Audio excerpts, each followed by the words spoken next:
மகாபெரிவாச்சரணம். ஆண்டாள் என்ற திருப்பாவையில் திங்களும் ஆதித்யனும் எழுந்தார் போல் என்று அந்த பெருமாளினுடைய திருக்கண்கள் ஒரு கண் சந்திரன் ஒரு கண் சூரியன் என்று சொல்கிறார். எதற்காக இந்த இரண்டு விதமாக அப்படின்னு நம்மளுக்கு தோன்றும் இல்லையா? ஏனென்றால் பக்தர்களுக்கு அனுகிரகம் செய்ய வேண்டும் என்றால் அந்த குளிர்ச்சி புரிந்திய சந்திரன் போதுமே. எதற்காக இந்த சூரியன் என்று நமக்கு தோன்றும்.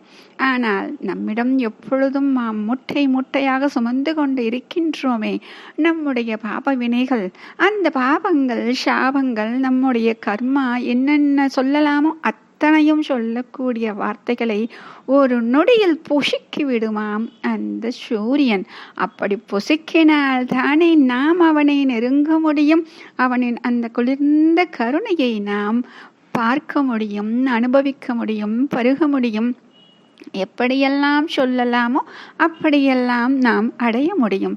ஆண்டாள் அப்படித்தான் அவனை சதா சர்வ காலமும் நினைத்து கொண்டே இருந்ததால் தான் அந்த சந்திரனாக இருக்கக்கூடிய அந்த விழிகள் எப்பொழுதும் குளுமையாக இருந்து அவளை காத்து கொண்டே இருந்ததாம்.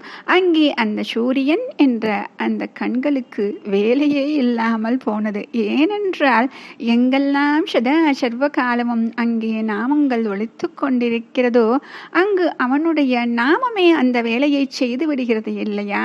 அவனை நினைப்பதற்கு நமக்கு நேரம் இல்லை என்றாலும், எத்தனையோ வேலைகள் கடுமையாக இருந்தாலும், நேரம் போதவில்லை என்று சொன்னாலும் அந்த வேலைகளை பார்த்து கொண்டே நம்முடைய மனமானது அவனுடைய பெயரை நினைத்து வாய் முணுமுணுத்தால் போதுமாம்.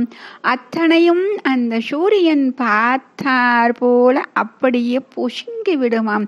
ஆக அந்த சூரியன் எப்படி வேலை செய்கிறது என்றால், இங்கே அவனுடைய நாமாவை சொன்ன மாத்திரத்திலேயே அந்த சூரியன் தன்னுடைய வேலையை ஆரம்பித்து விடுகிறதாம்.